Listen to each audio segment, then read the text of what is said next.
church planter can walk 20 miles in a day. Give him a bicycle and he can go 3 times as far and be 3 times as effective.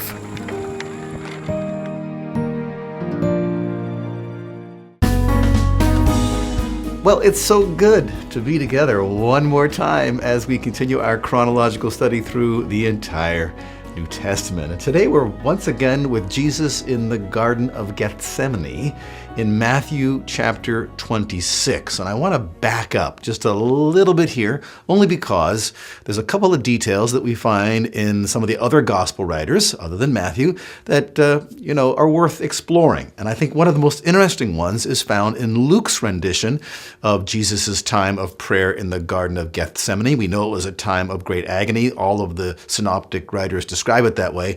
But Luke, who we know was a physician, a doctor, made an observation, or at least recorded an observation that was made that you don't find in Matthew, Mark, or John. And it's found in Luke chapter 22 and verse number 44. It's raised some eyebrows, so I thought we'd just take a gander there and look at it. We read Luke 22:44, "And being in agony, he was praying very fervently, and his sweat became like drops of blood falling down upon the ground."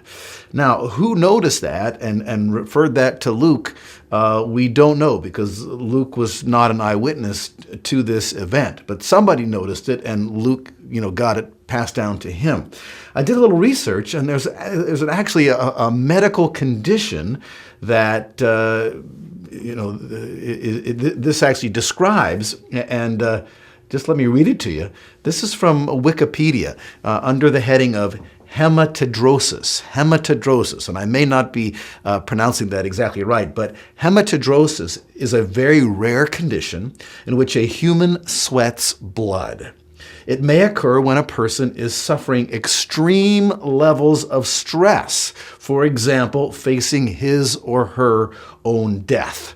Several historical references have been described, notably by Leonardo da Vinci, describing a soldier who sweated blood before battle, men unexpectedly given a death sentence, as well as descriptions in the Bible.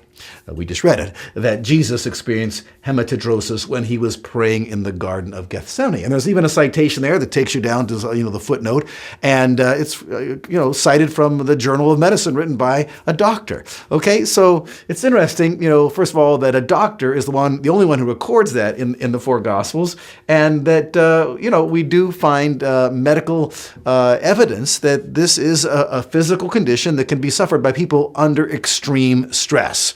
And so if nothing else gives us a little better idea of the impending crucifixion and the impending taking upon himself the wrath of God as he bore our sins in his body on the cross, and all that was going through Jesus' mind and heart at that time, causing such tremendous stress that he would experience hematidrosis. Okay?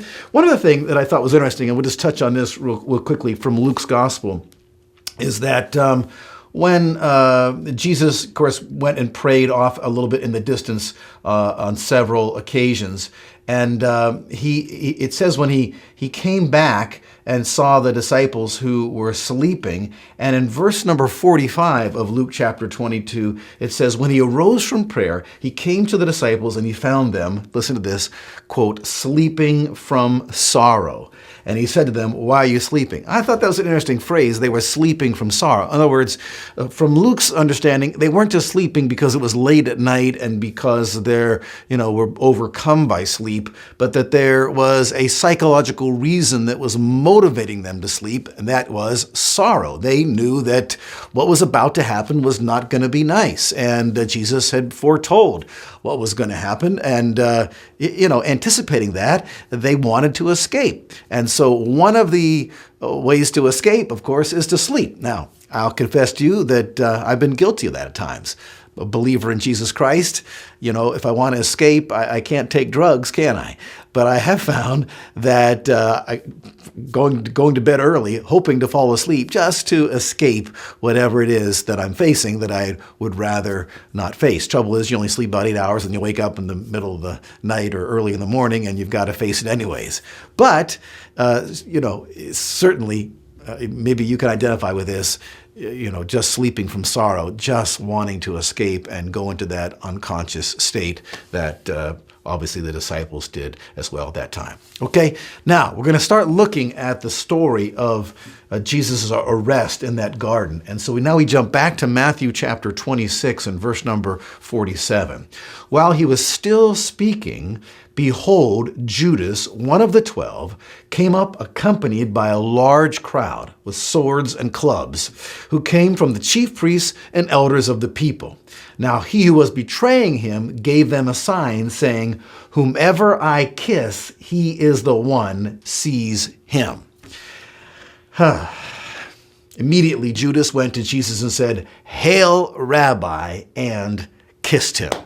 And so that's how much Matthew tells us about it. If we jump over again to Luke's gospel, we read in Luke chapter 22 and verse number 48, "But Jesus said to him, 'Judas, are you betraying the Son of Man with a kiss?'" Because that's the ultimate, hypocrisy.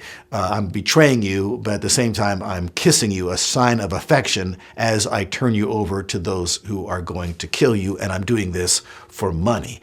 And so it's interesting then that in Matthew's gospel, when we jump back there, Matthew records Jesus saying also, questioning Judas about betraying him with a kiss. Jesus said to him, "Friend," this is verse number 50, "Friend, do what you have come for." Then they came and laid hands on Jesus and seized him. Now, it gets really interesting here next because Matthew, Mark, and Luke all describe something that occurred, and Matthew and Mark keep us in the dark as to who did it, but it was the cutting off of the ear of the high priest's slave. And I've got some observations about that I want to make momentarily. All right? So stick with me, and I'll see you next time.